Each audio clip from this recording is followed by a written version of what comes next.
பூஜ்யாய ராகவேந்திராய சத்ய தர்மரதாய ச பஜதாம் கல்பவ்ருக்ஷாய நமதாம் காமதேனுவே கிருஷ்ணாய வாசுதேவாய தேவகி நந்தனாய ச நந்த கோபகுமாராய கோவிந்தாய நமோ நமः. ஐந்தாவது வேதம் என்று போற்றப்படும் மகாபாரதம் பார்த்து வருகிறோம். இப்போ 12 வருட வனவாசமும் 1 வருட அஞ்ஞானவாசமும் முடிந்து தனக்கு நியாயமாக தர்மத்தின்படி சேர வேண்டிய ராஜ்யத்தை பெறுவதற்காக ஒரு வயதான பிராமணனை அனுப்பி தெரிவித்தனர். அப்போ கலந்து ஆலோசித்து சஞ்சயனை ராஜ்யம் நிச்சயமாக தரக்கூடாது, அதே சமயம் யுத்தமும் வரக்கூடாது, இதை எப்படி நீ சொல்ல வேண்டுமோ பக்குவமாக எடுத்து சொல் அப்படின்னு சொல்லிட்டு சஞ்சயனை அனுப்பிச்சார். யுத்தம் என்பது எவ்வளவு பெரிய அதர்மம், அதனால் எவ்வளவு நாசமாகும் அப்படின்னு சொல்லிட்டு தர்மராஜன் கிட்ட சஞ்சயன் வந்து சொன்னான் பலவார். அப்போ தர்மத்தை பற்றியும் அதர்மத்தை பற்றியும் பேசுவதற்கு உனக்கு என்ன யோக்கியத்தை இருக்கிறது அப்படின்னு இதையெல்லாம் அமைதியாக கேட்டுக்கொண்டிருந்த பகவான் ஸ்ரீ கிருஷ்ணன், ஏன்னா ஒரு தர்மத்தை பற்றி ஒருவர் பேச வேண்டும் என்றால் அந்த சபையிலே எவ்வளவு பெரிய அவமானம் நடந்து கொண்டு இருந்தது, எத்தனை சான்றோர்கள் இருந்தும் ஒரு வார்த்தை இது அதர்மம் அப்படின்னு சொல்லிட்டு சொன்னார்களா? சொன்னால் நான் எவ்வளவு மகிழ்ந்திருப்பேன். விதுரன் ஒருவன் கரடியாக கத்தினான், ஆனால் அவருடைய பேச்சை கேட்பதற்கு யாரும் இல்லை. ஏன் சஞ்சயா, நீயும் தானே அந்த சபையில் இருந்தாய். இப்பொழுது இது தர்மம் அப்படிங்கிற, யுத்தம் என்பது அதர்மம் அப்படின்னு சொல்ற. இவ்வளவு யுத்தத்தை பற்றியும் தர்மத்தை பற்றியும் அதர்மத்தை பற்றியும் பேசுகிறடி அந்த சபையில் அந்த தர்ம அதர்ம சிந்தனையோ அதை பற்றிய உபதேசமோ இதுவரை நீ யாரிடமும் செல்லவில்லையே. அப்போ சஞ்சயன் இதுவரை யுத்தம் என்பது யுத்தத்தினால் விளைகின்ற நாசத்தை பற்றியும் தர்மராஜனிடம் சொல்லி எப்படியாவது தர்மராஜன் இளகிய மனது உடையவன், இதை கேட்டவுடன் அவன் எனக்கு வனவாசமே மேல் என்று சென்று விடுவான் என்கின்ற எண்ணத்திலே சஞ்சயன் உபதேசம் செய்து கொண்டிருந்தான். ஆனால் பகவான் கிருஷ்ணனோ அவனுடைய நிலையை மாற்றி கடைசி பட்சமாக 5 கிராமங்களாவது கொடுத்தால் சரி, நாங்கள் அவர்களை மன்னிக்க தயாராக இருக்கிறோம். பீமசேனன் பிரதிஜை செய்தான், அர்ஜுனன் பிரதிஜை செய்தான், இந்த மாதிரி நிறைய விஷயங்கள் இருந்த பொழுதும் நான் சொன்னால் பீமசேனன் கேட்பான். அப்போ நீ போய் சொல் அப்படின்னு சொல்லிட்டு சஞ்சயனை அனுப்பி வைத்தனர். சஞ்சயன் நேர அஸ்தினாபுரம் வந்தான். வரும் போதே இரவு நேரம் ஆகிவிட்டது. அப்போ அங்க இருக்கக்கூடிய வாயில் காவலர்கிட்ட சொன்னான், நான் வந்துள்ளேன், ஒருவேளை திருதராஷ்டிரன் எழுந்திருந்திருந்தால் நான் வந்துள்ளதாக சொல் அப்படின்னு சொல்லிட்டு அந்த விஷயத்தை கேள்விப்பட்டவுடன் துடித்து எழுந்தான் திருதராஷ்டிரன். அவனுக்கு எங்க தூக்கம் வரப்போறது? ஏன்னா எத்தனை அதர்மங்கள் நடக்கின்றதோ அதை அத்தனைக்கும் சாட்சி பூதமாக திருதராஷ்டிரன் வெறுமனே வேடிக்கை பார்த்து கொண்டிருக்கிறான். கண்ணும் இல்லை, காதும் இல்லை. அந்த அவையிலே 2 பேர் மட்டும் அவனுக்கு தர்மத்தை சொல்பவர்கள் இருக்கின்றனர். யார்? ஒருவன் விதுரன், இன்னொருவன் சஞ்சயன். ஆனால் அந்த தர்மத்தை கேட்பதோடு சரியே ஒழிய எல்லளவும் அதை என்ன சொல்லுது வழி நடக்க தெரியவில்லை. காரணம் என்னன்னா, துஷ்ட குழந்தைகள், மகன் மேல் உள்ள பாசம், அவன் என்ன சொல்றது அவனுக்காக அப்படின்னு சொல்லிட்டு தர்மத்தை விட்டு அதர்மத்தின் பற்றி நிற்க வேண்டிய ஒரு சூழ்நிலை கைதியாகி இருக்கிறான் திருதராஷ்டிரன். உடனே சஞ்சயனை அழைத்து, வா சஞ்சயா, நீ போய் சொன்னையா, என்ன சமாச்சாரம்?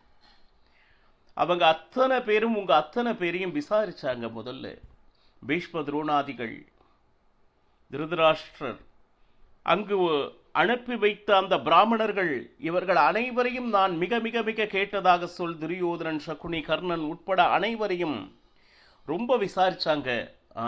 எனக்கு தெரியும், தர்மிஷ்டர்கள், அவங்களுக்கு எந்த விதமான கோபமும் அவர்களுடைய மனதில் இருக்காது என்பது தெரியும். திருதராஷ்டிரன் சொன்னான். சரி, வேறு என்ன சொன்னாங்க அப்படின்னு சொன்னா பாருங்க. யோகக்ஷேமத்திற்கு அப்புறம் நிஜமாக சொல்கிறேன், அவங்களுக்கு யுத்தம் செய்ய வேண்டும் அப்படிங்கிற எண்ணம் சிறிதும் இல்லை. சரி, நிறைய யோசனை செய்திருக்கிறார்கள் அவர்கள். ஏன்னா அவர்களுடைய நடத்தை மிக மிக உயர்ந்த நடத்தையாக இருந்தது. சரி, முக்கியமாக அவங்க கிட்ட இருக்கக்கூடிய முக்கிய தர்மம் எது அப்படின்னா தயை. யுத்தத்தினால் எவ்வளவு தர்மம் அதர்மம் நடக்கும் என்பதை நன்றாக தெரிந்து வைத்திருக்கிறார்கள். ராஜ்ய அதிகாரம் மீண்டும் வந்து தான் ராஜ்யம் நடத்த வேண்டும் என்கின்ற ஆசையோ பேராசையோ சிறிதும் அவர்களிடத்தில் காணப்படவில்லை. சரி, ஏன்னா தர்மத்தின் படி கிடைக்கக்கூடிய ஒரு விஷயத்தை தான் அவர்கள் விரும்புகிறார்களே தவிர அதர்மத்தினால் எதையும் அடைவதற்கு பாண்டவர்கள் விரும்பவில்லை. இதெல்லாம் திருதராஷ்டிரன் கிட்ட சஞ்சயன் சொல்கிறார். பாருங்க, இன்றளவும் எந்த ஒரு நிலையிலும் தன்னுடைய தர்மத்தையும் கர்மத்தையும் சிறிதும் விட்டவனில்லை தர்மராஜன். அதற்கு தகுந்த மாதிரி அவனுக்கு பலன்களும் அதே மாதிரி கிடைக்கிறது. ஏன்னா ஒரு உயர்ந்த குலத்திலே நல்லவர்களுக்கு மகனாக பிறக்கக்கூடிய பேரு நாம் செய்யும் தர்மத்தின் மூலமாகத்தான் கிடைக்கிறது.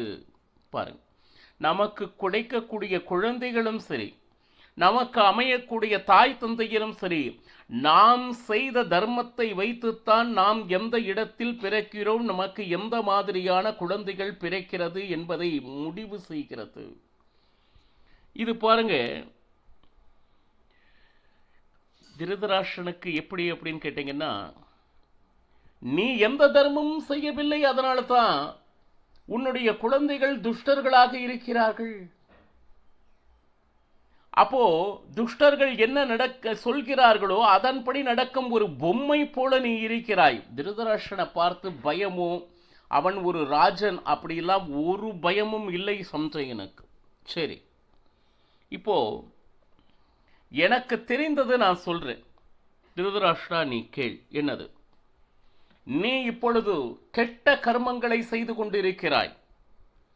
உன் விருப்பப்படி தர்மத்தை மீறி உன்னுடைய மகள்கள் சொல்கின்ற அத்தனை அதர்மத்திற்கும் சாட்சி பூதமாக இருக்கிறாய். ஊருக்குள் என்ன பேசுகிறார்கள் தெரியுங்களா? அதர்மத்தின் உச்சத்தில் இருப்பவன் திருதராஷ்டிரன் அப்படின்னு சொல்லிட்டு உன்னை கேலி பேசி கொண்டு இருக்கிறார்கள்.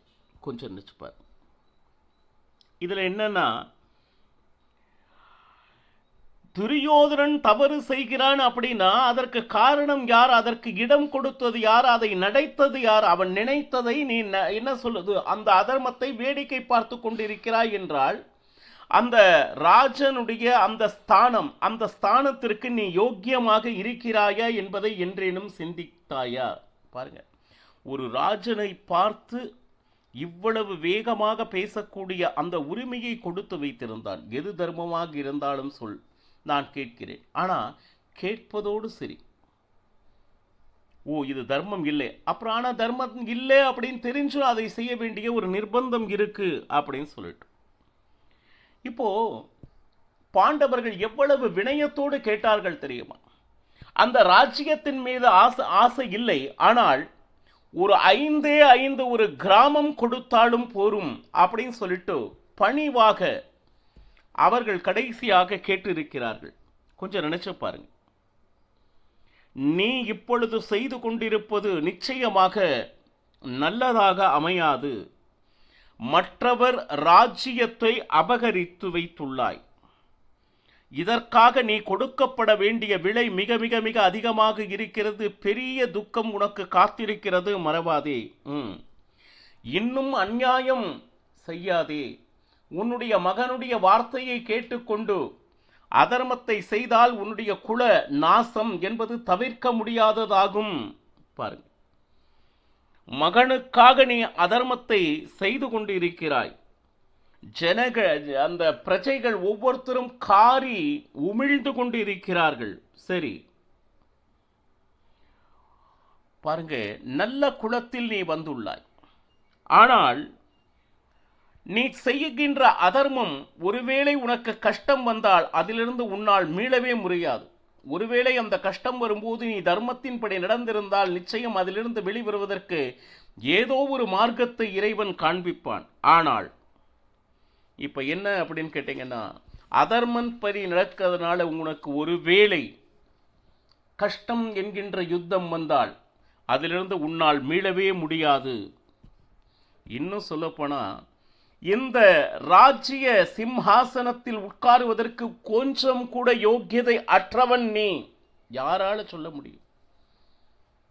இந்த சிம்மாசனத்தில் உட்கார்றதுக்குன்னு சில யோக்கியத்தை இருக்கு, அது உன்கிட்ட இல்லவே இல்லை அப்படின்னு சொல்லிட்டு ஒரு ராஜன் எதிராகவே சொல்லக்கூடிய துணிச்சல் சஞ்சயனுக்கு இருந்தது என்றால், அப்படி சொன்னாலும் அதை கேட்டு சரிதான் என்று தலையாட்டினான். ஆனால் அதன்படி கேட்கும் போது இது சரி என்று தோன்றுகிறதே ஒழிய அந்த அதர்மத்திலிருந்து அவனால் விடுபட முடியவில்லை திருதராஷ்டிரனும். அப்போ சரி, இப்போ நான் இப்போ போயிட்டு காலையில் வரேன், சபையில் நான் வந்து அங்கு என்ன நடந்தது என்பதை நான் கூறுகிறேன். உடனே சொன்னா நல்லது. ஏன்னா இவன் ரொம்ப ஹீட்டா இருக்கான், உணர்ச்சி வசப்பட்டு பேசுகிறான். அப்போ இவன் ஓய்வெடுப்பதே சால சிறந்தது என்று அனுப்பி வைத்தான் திருதராஷ்டிரன் சஞ்சயனை. ஆனால் அவனுக்கு தூக்கம் வரவில்லை, மனது முழுக்க சஞ்சலம். ஏன்னா சஞ்சயன் சொன்னது அவனுடைய மனதை சுற்றி கொண்டே இருந்தது. உடனே விதுரனை வர சொல். பாருங்க, பாதி ராத்திரி வேளை. அப்போ உடனே விதுரன் வந்தா என்ன செய்வான்? நிறைய தர்மங்களை சொல், இப்ப நடந்துட்டு இருக்கிற விஷயம் அனைத்தும் உனக்கு தெரியும், எது தர்மம் அப்படின்னு சொல்லி இவனுக்கு தர்மத்தை கேட்பதில் மிக மிக ஆர்வம் உண்டு. யாருக்கு? திருதராஷ்டிரனுக்கு. ஆனால் நடப்பதெல்லாம் அதர்மம். கேட்பது ஒன்று, செய்வது ஒன்று அப்படின்னு சொல்லிட்டு இப்போ உடனே விதுரன் ஓடோடி வந்தான். சரி, இரவு நேரமானாலும் ராஜன் அழைத்திருக்கிறான் அப்படின்னு சொல்லிட்டு நிறைய விஷயங்கள் சஞ்சயன் என்ன சொன்னானோ அதே ஒரு விஷயத்தை மிக நீளமான ஒரு பாடமாக தர்மமாக விதுரன் கூறுகிறான். எந்த காரணத்திலும் நீ செய்து கொண்டிருப்பது தர்மமாகாது, அத்தனை ராஜ்யமும் அவர்களுடையது என்பது உலக அறிந்தது. ஏன்னா வீரத்தினால் அத்தனை ராஜர்களையும் வென்று அத்தனை சம்பத்திகளையும் உன்னுடைய காலடியில் கிடத்தியவர்கள் பாண்டவர்கள். இதுவரை ஏதாவது ஒரு யுத்தத்தில் ஜெயித்து உன்னுடைய மகன் ஏதாவது ஒரு செல்வத்தை கொண்டு வந்து கொடுத்தான் என்று உனக்கு ஏதாச்சும் ஞாபகம் இருக்கா? இல்லை அவர்களுக்கு அதுக்குத்தான் யோக்கியத்தை இருக்கிறதா? விதுரன் பாருங்க, யாரோ ஒருவர் ஜெயிப்பார்கள், அந்த சம்பத்தினை சம்பாதிப்பார்கள், உன்னுடைய காலில் கொண்டு வந்து கொடுப்பார்கள். நீ அவர்களுக்கு அநியாயம் செய்து அதர்மத்தினால் அதனை அபகரித்து கொண்டு இது என்னுடையது என்று சொல்லிக் கொண்டிருக்கிறாய் என்றால் நீ ஒரு ராஜனா? சஞ்சயனும் சரி விதுரனும் சரி, மனதில் என்ன படுகிறதோ அதை எதிரில் இருப்பவன் ராஜன் ஒருவேளை இவன் என்னை தண்டித்து விடுவான் என்கின்ற பயம் சிறிதும் இன்றி மனதில் உண்மை எது தர்மம் எது என்று படுகிறதோ அதை தைரியமாக சொல்லக்கூடியவர்கள் இவர்கள் இருவரும், சஞ்சயனும் சரி இவங்க.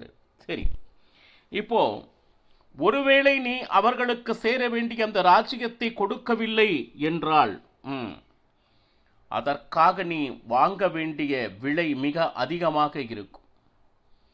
அந்த விஷயத்தை உன்னால் தாங்க முடியாது திருதராஷ்டிரா. ஒருவேளை அர்ஜுனன் அவனுடைய பலம் இப்ப எவ்வளவு அஸ்திர சஸ்திர வித்தைகளை கத்து வச்சிருக்கான் அப்படின்லாம் நீ நினைச்சீங்கன்னா அப்படின்னு சொல்லிட்டு சஞ்சயன் பயமுறுத்தியதை விட விதுரன் மிக அதிகமாக பயமுறுத்தி விட்டான். சரி, நாளை நாம் சபையில் சந்திக்கலாம் என்று இரவு நேர அந்த உபதேசங்களை நிறுத்தி கொண்டார்கள். காலை ஆயிற்று, சபை கூடியது, அத்தனை பேரும் இருக்கிறாங்க. திருதராஷ்டிரன் சிம்மாசனத்தில் அமர்ந்திருக்கிறான். பீஷ்மர், துரோணர், கிருபர் மட்டுமின்றி துரியோதனாதிகள், கர்ணன், சக்குனி அத்தனை பேரும் இருக்கும் பொழுது சஞ்சயன் வந்தான், நமஸ்கரித்தான். வா சஞ்சயா, அங்கு என்ன நடந்தது என்பதை சபைக்கு கூறு அப்படின்னு சொல்லிட்டு திருதராஷ்டிரன் சொல்ல. பாருங்க, முதல்ல அனைவருக்கும் வணக்கம் தெரிவித்து விட்டு பீஷ்ம, துரோண, கிருப எல்லாருக்கும் உங்களையெல்லாம் ரொம்ப அதிகமாக நன்றாக இருக்கின்றீர்களா அப்படின்னு சொல்லிட்டு அவர்கள் மிக விசாரித்தார்கள். முதல்ல எடுத்த உடனே அந்த முடிவை எல்லாம் சொல்லலை. கடைசியில் துரியோதனாதிகள் முன்னாடியும் சென்று உங்களையெல்லாம் நீங்கள் எப்படி இருக்கிறீர்கள் என்று பாண்டவர்கள் அதே அன்போடு விசாரித்தார்கள். அதாவது எவ்வளவு அதர்மிகளாக நீங்கள் இருந்தாலும் அந்த பாசத்தை மறக்காதவர்கள் பாண்டவர்கள் அப்படின்னு சொல்லிட்டு, அதுக்கப்புறம் இவர்கள் என்ன முடிவு எடுத்திருக்கார்கள் அப்படின்னு சொல்லிட்டு சபையில் ஒன்றொன்றாக சொன்னான். அது என்ன என்பதனை நாளையும் பருகலாம். சர்வம் ஸ்ரீ கிருஷ்ணார்ப்பணமஸ்து. ஹரே ஸ்ரீனிவாசா.